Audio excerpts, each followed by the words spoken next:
అదే RTV app వార్తల్ని క్షణాల్లో చదివే అవకాశం ఉంటుంది. ఒక న్యూస్ పేపర్, ఒక టెలివిజన్ ఛానల్ మీ చేతుల్లో ఎప్పుడూ ఉంటాయి. విశాఖలో ఓ మహిళ తన భర్త చేతిలో అమాయకంగా బలైంది. అయితే ఆ మగాడు కాదు మృగాడు అంటున్నారు. అయితే ఆ మృగాడు చేసే విషయం ఏంటంటే భార్య దేవి ప్రెగ్నెన్సీ వస్తే ప్రెగ్నెన్సీ వద్దు అని చెప్పి ఇష్టానుసారంగా కాల్తో తన్ని ఇష్టానుసారంగా 4 సంవత్సరాల వరకు మాకు పిల్లలు వద్దు అని చెప్పి చిత్రహింసలు పెట్టి ఈ నానా తీవ్రంగా కొట్టి జరగడంతో దేవి తన తల్లిదండ్రులతో పాటు వెంటనే ఇమీడియట్గా హాస్పిటల్కి వచ్చి తనని వైద్యం చేయించుకునే పరిస్థితి ఏర్పడింది. అయితే ఎట్టి పరిస్థితుల్లోనే ఈ మాకు న్యాయం చేయాలని చెప్పి దేవి అయితే ఆరోపిస్తుంది. మనతో పాటు ఆ మహిళ దేవి అయితే మాతో ఉన్నారు. అమ్మ ఏం జరిగిందమ్మా అసలు? సార్ నన్ను చాలా గట్టి కొట్టేశారు. నాకు కడుపుతో ఉంటే కడుపు వద్దంటే సార్ వాళ్ళకి కడుపు తీసుకుంటేనే వాళ్ళ ఇంట్లో ఉండమంటున్నారు. నాకు కడుపు కావాలి, నేను పిల్లలు చంపుకోను అనేసి అంటే అలా అయితే వద్దు, నువ్వు మీ అమ్మాళ్ళ ఇంటికి వెళ్ళిపోయి ఏం చేసుకోవాలి అది చేసుకుంటాము అనేసి నేను నువ్వు చెప్పిన మాట నాకు పిల్లలు కావాలి, నేను కడుపు పోగొట్టుకొని అంటే అప్పుడు జుట్టు పట్టుకొని లాగేసి కాలుతో తన్నేసి మా ఆయన చాలా గట్టిగా కొట్టేశారు సార్. ఎవరు లేరు అక్కడ.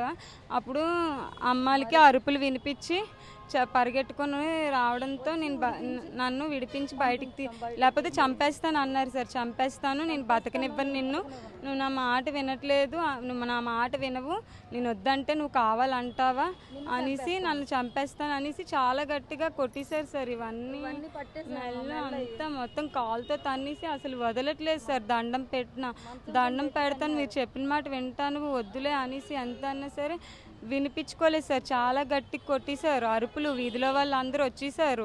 చాలా నేను చేసిన తప్పు ఒక ఆడపిల్లని పట్టుకొని అలా చేయడం న్యాయమా సార్? మీరే నాకు న్యాయం చేయాలి.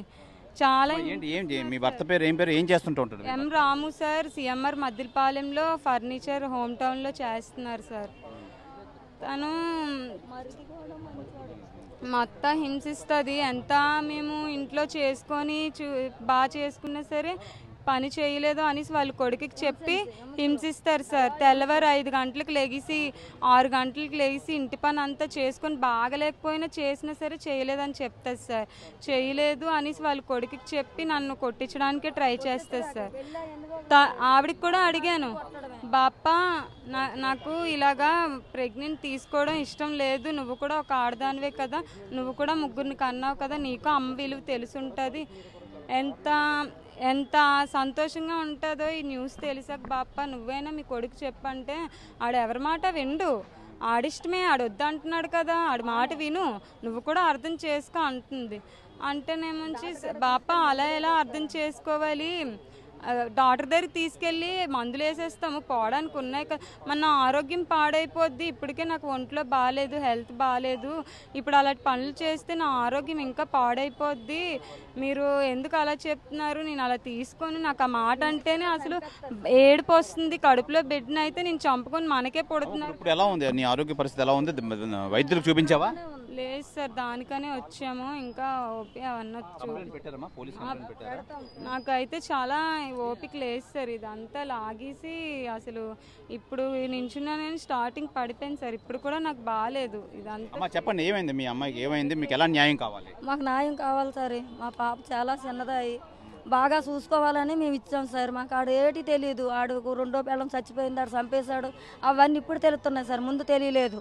తెలియపోతే పెళ్లి చేసాము, బెడ్లు వచ్చినట్టు ఇవన్నీ చెదగొట్టేశారు సార్. కొట్టేశారు సార్. అత్తనిది అయ్యి సపోర్ట్ లేదు, భర్త అన్నోడు చిన్నెళ్ళు వాళ్ళు చిన్న అన్న, చిన్నెళ్ళు ఇవన్నీ అతను పెద్ద అతను, వాళ్ళు చిన్న అన్న. ఆడేటన్నాడు మొగుడన్నాడు చేసుకున్న భర్త పిల్లకి సెక్యూరిటీగా నేడు. వద్దమ్మా, ఏదో ఒక న్యాయం ఏదో ఒకటి చేసేసుకోయండి, ఇంకా వద్దు, ఏదో ఒకటి. ఇంకా ఆడు అత్తనిదయ్యి ఆ పిల్ల పక్క సపోర్ట్ లేదు, మొగుడన్నోడు సపోర్ట్ లేడు, వాళ్ళు అయితే మూర్ఖుల్లా ప్రవర్తిస్తున్నారు. ఇంకా వాళ్ళు వద్దమ్మా. ప్రధానంగా సోదరుడు అయితే ఉన్నారు. అమ్మ చెప్పండి, మీ చెల్లికి ఎలాంటి న్యాయం కావాలి, ఏం చెప్తారు మీరు? సార్ నా చెల్లికి అయితే చాలా గొప్పగా న్యాయం జరగదు సార్. నాలాగా చాలామంది అన్నలు ఉంటారు సార్. ఇలాంటి పరిస్థితి వాళ్ళకి కూడా రాకూడదు సార్. ఎందుకంటే నేను ఏ టయానికి ఈ పిల్లకి ఏం జరుగుతుందని టెన్షన్తో బతుకుతున్నాను సార్. అలాంటి సైకో నా కొడుకు సార్ అతను. సార్ ఆడపిల్లకి బాగలేదని చెప్పితే పట్టించుకోకుండా తన ఫోన్ పట్టుకొని 24 అవర్స్ గేమ్ ఆడుకొని ఉండిపోయిన భర్త సార్. అతను చిన్న కొద్ది కూడా పిల్లవంటే రెస్పాన్సిబిలిటీ లేని వ్యక్తి అతను.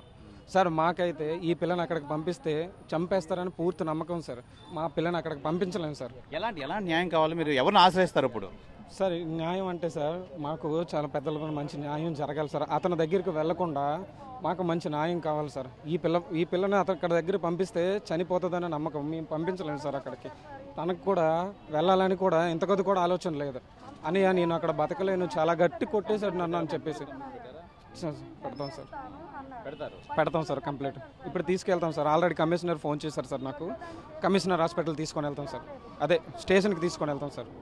సార్ ఏదైనా సరే ఇది చాలా వరకు వైరల్ అవి అందరికీ సపోర్ట్ చేయాలని నాకు చెప్తున్నాను సార్. నన్ను కొంచెం ఆడపిల్లకి సపోర్ట్ చేయాలి సార్. నేనైతే చాలా ఇబ్బంది పడుతున్నాను, మా ఫ్యామిలీ మొత్తం. నా చెల్లికి న్యాయం చేసేలాగా చూడండి, మీకు రుణపడి ఉంటాను సార్. ఇది ప్రధానంగా విశాఖలో మహిళ దేవి ఎవరైతే ఉన్నారో మొగుడు విషయంలో అయితే, భర్త విషయంలో అయితే చాలా ఇబ్బందులు పడుతున్నారు. ప్రెగ్నెన్సీ వచ్చిన తర్వాత కూడా వద్దు అని చెప్పి చాలా చిత్రహింసలు పెట్టి నానా రకాలుగా అయితే కొడుతున్నారు. నాకు న్యాయం చేయాలి, మేము పోలీసులను అయితే ఆశ్రయిస్తాం, కానీ నాలాగా ఒక ఆడపిల్లకైతే అన్యాయం జరగకూడదని చెప్పి విశాఖ మహిళ దేవి అయితే ఆరోపిస్తున్నారు. ఇది ఈ దేవి ఉదంతం. శివరామకృష్ణ టీవీ, విశాఖపట్నం నుంచి. మరిన్ని వీడియోస్ కోసం ఛానల్ ని సబ్స్క్రైబ్ చేయండి. లేటెస్ట్ అప్డేట్స్ కోసం వాట్సాప్ ఛానల్ ని ఫాలో అవ్వండి. అండ్ లింక్ డిస్క్రిప్షన్ లో ఉంది.